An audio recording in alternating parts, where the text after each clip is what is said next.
गरिमा फासणारी आणि संतापजनक अशी ही घटना आहे।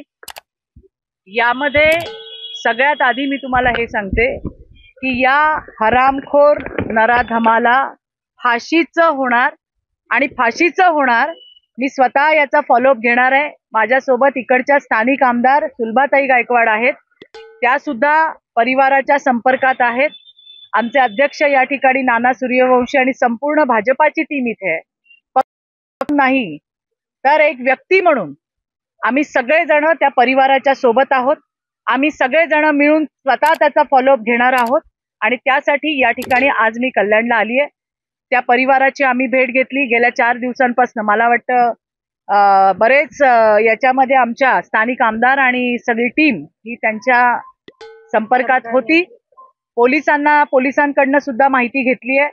अशा नराधमांना शक्य असतं तर चौरंगा केला असता, पण चौरंगा करणं शक्य नाही। त्याच्यामुळे संविधानाच्या माध्यमातून असल्या हरामखोरांचा करेक्ट कार्यक्रम त्या ठिकाणी आम्ही करणार आहोत, हे मला तुम्हाला या ठिकाणी सांगायचंय। राज्याचे मुख्यमंत्री आमच्या सगळ्यांचे लाडके भाऊ देवाभाऊ हे या राज्यातील प्रत्येक बहिणीसाठी आणि तिच्या मुलीच्या संरक्षणासाठी रात्रंदिवस मेहनत करतायत। ते सुद्धा या घटनेवरती लक्ष ठेवून आहेत। संबंधित पोलिसांना त्यांनी सूचना दिलेल्या आहेत आणि म्हणून मला पूर्ण विश्वास आहे की असल्या नराधमांच्या फक्त मुसक्या आवळल्या जाणार नाही, तर असल्या हरामखोरांना फाशीचं होणार, हे तुम्हाला मला या ठिकाणी सांगायचंय। असे विकृत लांडगे समाजामध्ये फिरताना आपल्याला दिसतायत, त्यांना ठेचून काढायची जबाबदारी ही आमच्या सगळ्यांची आहे।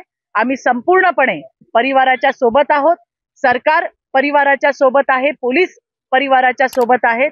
असल्या घटनांची पुनरावृत्ती होऊ नये त्यामुळे आम्ही सगळेजण काम करतच आहोत।